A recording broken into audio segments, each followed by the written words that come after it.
Muchas gracias, señora presidenta.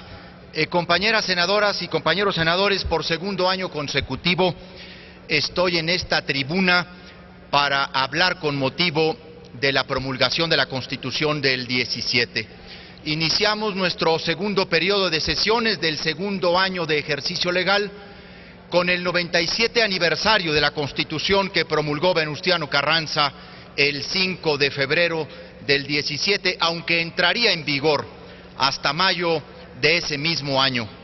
Esta fecha, sobre todo tan ligada a la celebración del centenario de la Constitución, pues nos obliga a varias reflexiones, nos plantea análisis necesarios sobre nuestro andamiaje constitucional, no solo sobre este tema que aquí han introducido varios de los que me han precedido en el uso de la tribuna, lo que tiene que ver con la vigencia del modelo rector de la Constitución del 17, la permanencia de los principios fundamentales que le dieron origen en términos de división de poderes, de federalismo, de relación entre gobiernos, sino también de los retos que el reformismo constitucional mexicano tiene frente a sí para plasmar en la legislación secundaria las grandes figuras que se han incorporado, algunas sin duda en beneficio de la nación y del desarrollo social.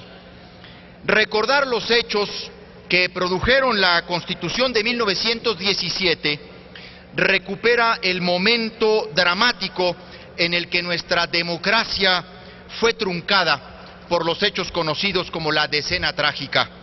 Acaba de publicar Adolfo Gili, este magnífico, espléndido historiador, un libro extraordinario sobre la Decena Trágica. Gili ha retratado ese momento de ruptura en un libro que recoge la historia de los principales personajes. Vuelve a salir erguido Felipe Ángeles en esa historia de asistir a la democracia a través de la figura del presidente Madero. El libro tiene un título sugerente, diría yo, provocador: Cada quien morirá por su lado. Lo que cuenta Adolfo Gili en ese libro es ese recuento de traiciones, de lealtades, de debilidades, de dobleces, de nerviosismos que provocan el asesinato del presidente Madero y del vicepresidente de la República también. Tras el asesinato de Madero, vencido Villa en el norte, aislado Zapata en el sur, Carranza convoca a un nuevo Congreso para reformar en realidad la Constitución de 1857. Hay que decir que en realidad el constituyente en Querétaro fue convocado para reformar la Constitución de 1857, pero nació de alguna manera una nueva Constitución a través del Plan de Guadalupe convocado por Carranza, y tras las deliberaciones que se dan en el Congreso Federal reunido en Querétaro, se produce una nueva Constitución. Carranza limitaba a ciertas reformas formales y de organización y funcionamiento de los poderes, por lo que no reflejaba cabalmente lo que estaba como aspiraciones económicas o sociales o culturales o políticas del movimiento revolucionario. Sin embargo, es en los debates del constituyente de Querétaro donde se va decantando lo que se conoce como una nueva Constitución en nuestro país, aunque oficialmente lleva como título la Constitución Política de los Estados Unidos Mexicanos, que reforma la del 5 de febrero de 1857. Debo decir que nuestra Constitución en esos debates enfrentó en esa época una lucha. Cuando los constituyentes reunidos en Querétaro formulaban la Carta Magna, Manuel Gómez Morín era estudiante de la Facultad de Derecho. Precisamente don Manuel describe el momento político como un torbellino de pasión entre dos grupos, uno intelectual y otro militar.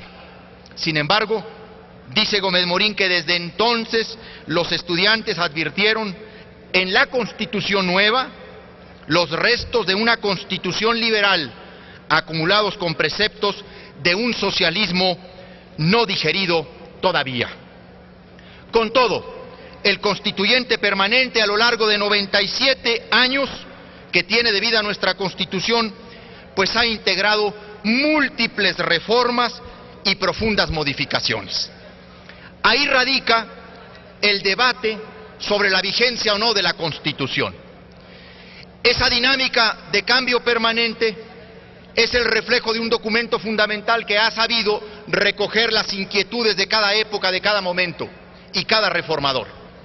Sin embargo, ese mismo reformismo nos obliga a ser consecuentes y consistentes con concretar en la legislación secundaria los grandes principios constitucionales. Permítanme darles algunos datos que, por conseguirlos ahora, como se dice, a vuelo de pájaro, pueden diferir en uno o dos elementos, pero esencialmente se ajustan a la estadística parlamentaria. La Constitución de 1917 se ha modificado bajo decretos constitucionales 216 veces, que han producido 562 reformas, esto es, enmiendas, adiciones, adecuaciones, supresiones. Estamos hablando, pues, de una de las constituciones más reformadas en el mundo, como documento fundamental, como carta esencial. Habría que sumarle, por supuesto, las últimas dos que se han promulgado, la del 27 de diciembre del 2013, la reforma energética, y la que se acaba de promulgar el pasado viernes, con motivo de la promulgación de la reforma político-electoral. Si se toman en consideración los 97 años, hasta la fecha se han publicado en promedio 5.8 reformas por año. Sin embargo, los cambios constitucionales no responden a un cambio lineal y constante, mientras que entre 1917 y 1973 se promulgaron 2.6 reformas por año. De 1974 a 2013 se reformó 10.3 veces por año. Las 562 reformas como enmiendas o cambios implican que cada uno de los artículos de la Constitución, nuestra Constitución tiene 136 artículos, han sido reformados en promedio 4 veces. La realidad es que 39 artículos de los 136, 28.7%, concentran casi 72% de las reformas. Resulta relevante que el artículo 73, referente a las facultades del Congreso de la Unión, es el más reformado, con un total de 69 modificaciones.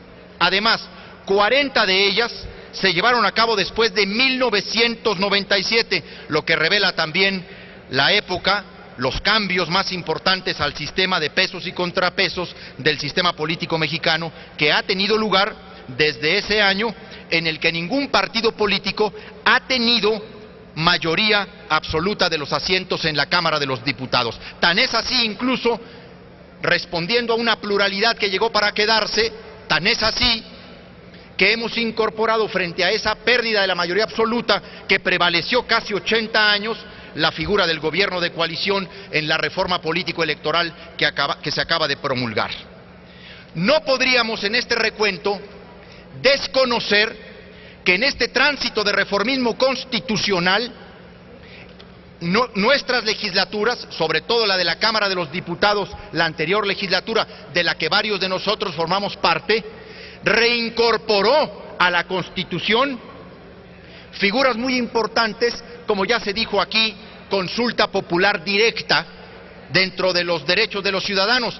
Pero esta legislatura ha reinsertado a la Constitución una figura fundamental en el fortalecimiento del poder legislativo, porque no todo ha sido evitarle, cambiarle, modificarle o quitarle, también ha sido restituirle a la Constitución figuras esenciales. Llamo destacadamente la figura de la reelección consecutiva de los legisladores, que funcionó en nuestro país hasta 1934. Al tomar en cuenta estos datos, por supuesto que quiero plantear dos ideas. Una de ellas, es cierto, una reforma, una Constitución que tiene tantas reformas a lo largo de 100 años, que tiene casi 560 cambios, obliga a una reflexión sobre la conveniencia de una reforma integral o incluso, como se ha dicho, de una nueva Constitución. Pero más que eso, nos obliga a todos nosotros como legisladores a concretar en las leyes secundarias los principios constitucionales que hemos plasmado. Decía uno de los pensadores del PAN, Manuel González Hinojosa, de nada valen los cambios a la ley si no hay voluntad y libertad democrática para cumplirlas. Aquí se han ponderado las reformas en materia de telecomunicaciones, de competencia económica, de transparencia, de energía, de reforma político-electoral, de anticorrupción, en favor de la competencia económica. Por supuesto que siendo reformadores, como en ninguna época de la Constitución, esta legislatura, como lo hicimos el año pasado, estamos obligados a honrar el espíritu de nuestras reformas en las leyes secundarias por venir. No se vale el esfuerzo de disminuirlas, de diluirlas o tratar de darles la vuelta, de burlar sus contenidos. Seríamos militantes de una hipocresía constitucional, teniendo a la mano las posibilidades de concretar en la legislación secundaria los principios de los que nos enorgullecemos.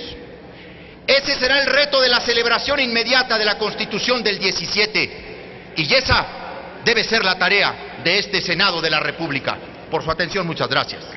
Gracias, senador. Tiene el uso de la